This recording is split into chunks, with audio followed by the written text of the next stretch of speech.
Good morning students, welcome to Iqbal arts classes. आज हम आप लोगों के सामने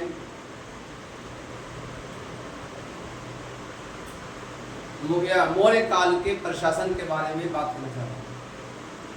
मौर्य काल का प्रशासन, जिसको मौर्य एम्पायर भी कहते हैं अंग्रेजी में, तो मौर्य काल का प्रशासन एक सुदृढ़ प्रशासन है, एक बहुत ही शानदार प्रशासन था और बहुत सुदृढ़ तरीके से इसको तैयार किया गया था, बनाया गया था।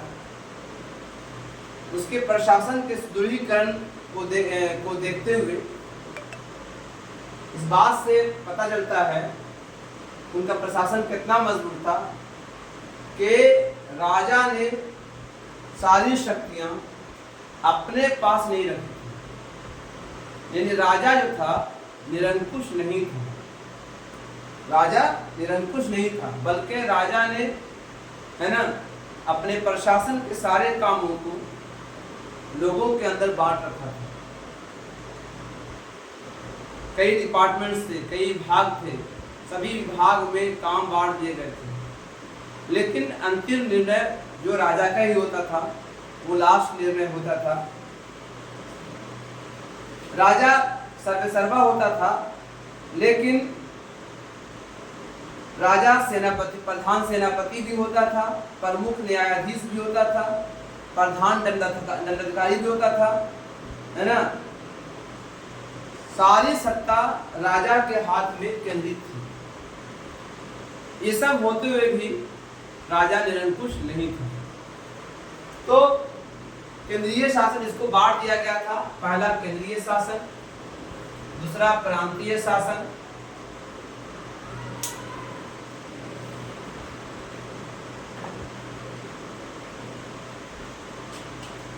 तीसरा आपका नगर शासन, चौथा ग्राम शासन, फिर उसकी न्याय व्यवस्था, ठीक है, फिर आपका उनका सैन्य व्यवस्था, फिर गुप्तचर प्रणाली और राजस्व प्रणाली। यानी सभी चीजों को व्यवस्थित तरीके से अरेंज किया गया था, मैनेज किया गया था, है ना, व्यवस्थित किया गया था, ताकि प्रशासन में कोई ढील न हो। क्योंकि इतने बड़े साम्राज्य को संभालना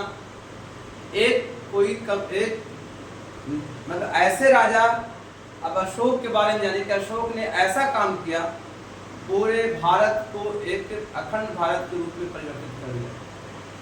ऐसा राजा विश्व में बहुत कम देखने को मिलता है, बहुत कम। तो ये रेयर केस में जाने जाते हैं। तो अब केंद्रीय शासन जो राजा होता था, राजा सर्वेसर्वा होता था, सेनापति होता था, दंडाधिकारी होता था, लेकिन राजा ने अपनी शक्तियां बांट रखी थी। राजा की शक्तियां बहुत बड़ी होती थी। सत्ता का सुदृढ़ बनाने के लिए, हालांकि कहते हैं ना कि कोई भी साम्राज्य को केंद्र को मजबूत होना चाहिए। केंद्र को अगर सुदृढ़ कर दीजिएगा तो ही जो है वो राज लंबे समय तक चलेगा। तो इसके लिए 7 अंग बनाए गए थे। प्रशासन को चलाने के लिए 7 अंग थे: राजा, अमात्य, जनपद, दुर्ग, कोष, सेना और मित्र। केंद्रीय शासन में राजा ने अपने साम्राज्य को, अपने सारे कामों को विभाजित कर दिया गया था। मंत्री होते थे, यानी कहता है कि उसमें 18 तीर्थ थे। 18 तीर्थ में मंत्री थे, जिसको प्रधानमंत्री कहा जाता है। पुरोहित भी प्रधानमंत्री होता था, यानी पुरोहित भी प्रधानमंत्री होता था, मतलब मंत्री विभाग था प्रधानमंत्री का पद। सेनापति युद्ध विभाग का मंत्री होता था। युवराज राजा का उत्तराधिकारी होता था। समाहर्ता राजस्व विभाग का मंत्री होता था, है ना। सन्निधाता राजकीय कोषाध्यक्ष होता था। प्रदेष्टा फौजदारी न्यायालय का न्यायाधीश होता था। नायक नगर रक्षा अध्यक्ष होता था, है ना। कर्मांतिक उद्योगों और कारखानों का प्रधान था। दंडपाल सर्वोच्च पुलिस अधिकारी होता था। व्यवहारिक नगर का प्रमुख न्यायाधीश होता था। नागरक नगर व्यवस्था का सर्वोच्च अधिकारी होता था। दुर्गपाल राजकीय दुर्ग रक्षकों का प्रधान होता था। अंतपाल सीमावर्ती दुर्गों का रक्षक होता था।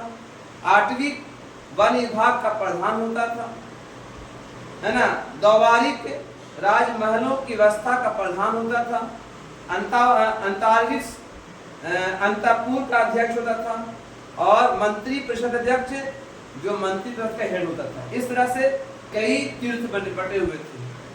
केंद्रीय शासन में कुछ विभाग भी बनाए गए थे, कुछ डिपार्टमेंट दिए गए थे, जैसे लक्षणाध्यक्ष, मुद्रा और टकसाल का अध्यक्ष, है ना, पीतावाध्यक्ष, माप तौल का अध्यक्ष, शुल्काध्यक्ष, राजकीय अर्थ या दंड कार्यों का अध्यक्ष, सीताध्यक्ष, कृषि विभाग का अध्यक्ष, है ना, आकाराध्यक्ष, खानों का अध्यक्ष, विविधाध्यक्ष, चरागाहों का अध्यक्ष, पन्याध्यक्ष, व्यापार वाणिज्य का अध्यक्ष, नावाध्यक्ष, नौसेना का अध्यक्ष, सुनाध्यक्ष, बुचड़खानों का अध्यक्ष, संस्थाध्यक्ष, व्यवहारिक मार्गों का अध्यक्ष, है ना, गणमिकाध्यक्ष, वेश्याओं की व्यवस्था का अध्यक्ष, लवणाध्यक्ष, नमक विभाग का अध्यक्ष, मुद्राध्यक्ष, पासपोर्ट विभाग का अध्यक्ष, महामात्र पाषाण अध्यक्ष, गुप्तचर विभाग का अध्यक्ष, और सूत्राध्यक्ष, कपास और वस्त्र बुनाने के लिए जो कारखाने होते थे उनका अध्यक्ष। यानी बहुत सारे डिपार्टमेंट बना कर रख दिया था राजा ने, ताकि कोई भी काम में कोई प्रॉब्लम ना हो। तो राजा सर्वोपरि होता था और एक मंत्री परिषद था जिसमें 12 से 20 मंत्री होते थे। ठीक है, 12 से 20 मंत्री होते थे। उनको 12,000 पन सोने का सिक्का मिलता था सैलरी के रूप में, वेतन के रूप में सालाना। अमात्य मंडल था, अभी बताया मैंने, 18 तीर्थ थे, उसमें मंत्रिमंडल था सब, है ना, उसको मंत्रिमंडल कह सकते हैं, है ना।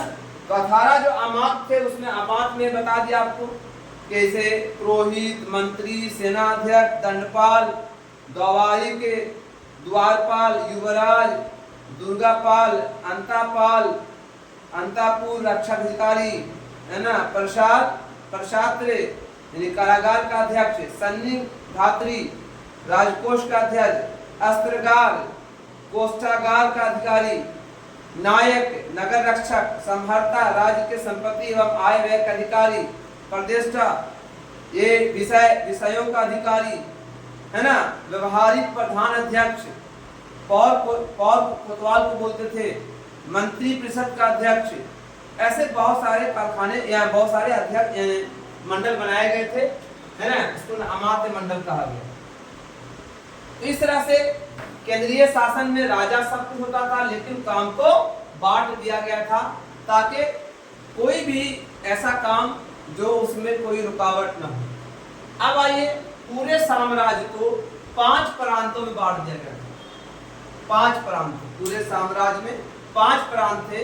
5 में एक था उद्दिच उत्तरापथ जिसकी राजधानी तक्षशिला थी, अवंती जिसकी राजधानी उज्जैनी थी, कलिंगा जिसकी राजधानी तोसाली थी, दक्षिणापथ जिसकी राजधानी स्वर्णगिरी थी, पराच जिसकी राजधानी पाटलिपुत्र थी। ठीक है, प्रांत के जो हेड होते थे, जैसे प्रांत है, प्रांत के हेड को प्रतिष्ठा बोला जाता था, मंडल के अध्यक्ष को विषयपति बोला जाता था।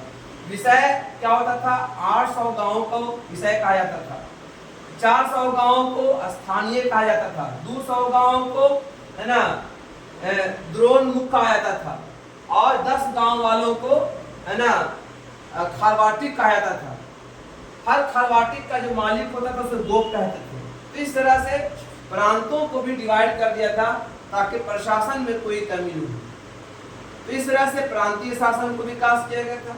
अब नगर, हर जगह नगर भी था कहीं पर, तो नगर के लिए 30 आदमी देखभाल करने के लिए होते थे, जिसमें 5 समितियां होती थी। शिल्प कला समिति, ठीक है, वैदेशिक समिति, जनसंख्या समिति, वस्तु निरीक्षक समिति, कर समिति।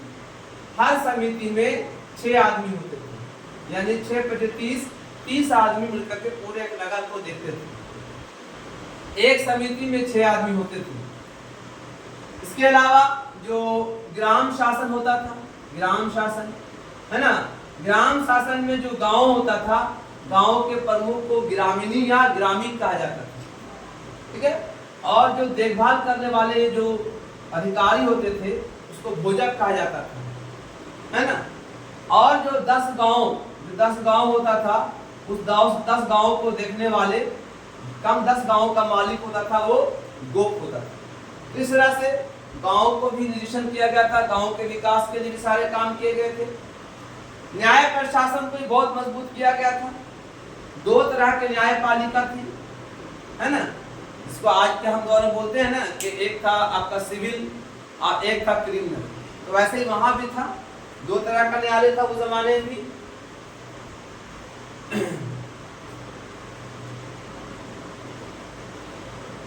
एक था धर्मस्थलीय न्यायालय और एक था आपका कंटक शोधन न्यायालय। जो दीवानी मामले होते थे उसको आपको धर्मस्थलीय न्यायालय कहा जाता था, जैसे कि खेत है, खलियान है, कर विभाग है, विवाह है, ये सब जो है लोकल मामले होते थे, जिसमें कोई फौजदारी एक्टिविटी नहीं हुआ हो, तो वैसे काम को हम लोग धर्मस्थलीय न्यायालय कहते थे, है ना। और एक होता था आपका कंटक शोधन न्यायालय, जैसे फौजदारी मामला हो गया, खून बह गया, मर्डर का हो गया, कत्ल का हो गया, वैसे मामलों को कंटक शोधन न्यायालय कहा गया। 2 तरह के न्यायालय होते थे, है ना। और सब में एक न्यायाधीश होता था। नगर के न्यायाधीश को व्यवहारिक महामात्र कहा जाता था, जनपद के न्यायाधीश को राजुक कहा जाता था, इसलिए 2 गांवों के न्यायाधीश को जनपद संधि कहा जाता था, नगर के न्यायाधीश को व्यवहारिक महामात्र कहा जाता था, है ना।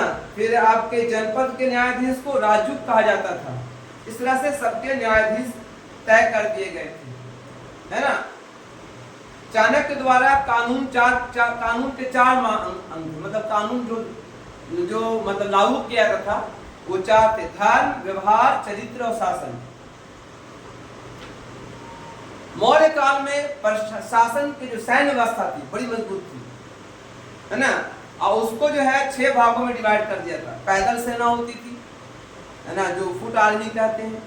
फिर आपका अश्व सेना होती थी, घोड़ा सेना, है ना। उसके बाद हस्ती सेना माने हाथी का सेना होता था, रथ सेना, और सैनिक यातायात मतलब जो सैनिक को ले जाने के लिए, लाने के लिए जो साधन होते थे, और नौसेना मतलब नेवी फोर्सेस, तो ये सारे वहां पर थे, है ना।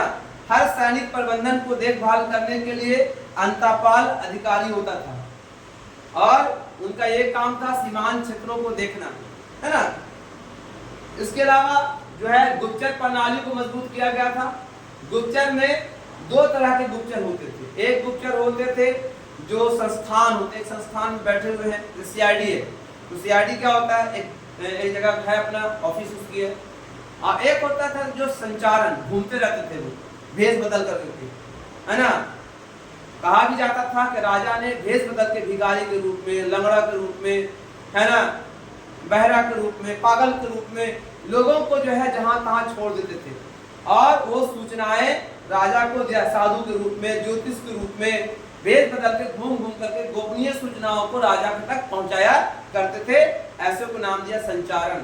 और संस्थान जो होते थे वो एक जगह होते थे, वहां पर जो है भेष नहीं बदला जाता, लेकिन वहां पर जो है लोग राजकर्मी काम करते थे, भ्रष्टाचार के बारे में जानना, उसको जांच करना, पड़ताल करना, ये सारा काम होता था।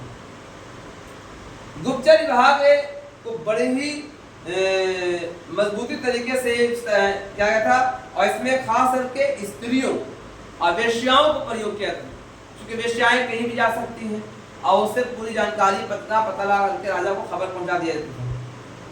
इसके अलावा टैक्स प्रणाली भी बहुत अच्छी थी, राजस्व प्रणाली बहुत अच्छी थी। टैक्स प्रणाली बहुत ज्यादा नहीं था, है ना। नगरों के लिए दुर्ग नाम का टैक्स लगाया गया था, है ना। देहात और जनपद के लिए राष्ट्र नाम के टैक्स था।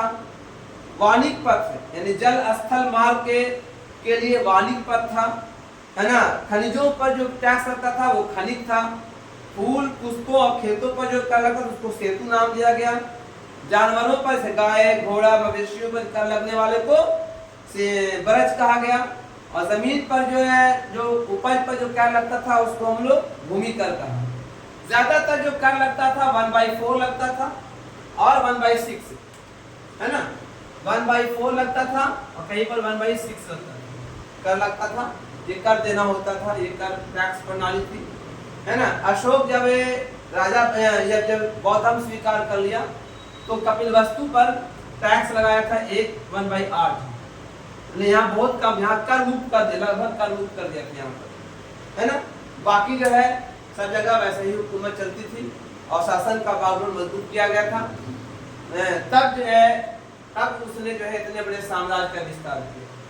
ठीक है, अगले चैप्टर में हम आप लोगों के सामने आएंगे और उसमें हम ये बताएंगे कि किस तरह जो है इतना बड़ा साम्राज्य, है ना, इतनी मजबूत शासन प्रणाली, इतनी मजबूत व्यवस्था होते हुए भी ये शासन का पतन क्यों हो गया। तो उसके कारण जो है अगले एपिसोड में अगले हम वीडियो में आपके सामने बात करेंगे। Thank you. इस वीडियो को लाइक कीजिए, सब्सक्राइब कीजिए, शेयर कीजिए। Thank you.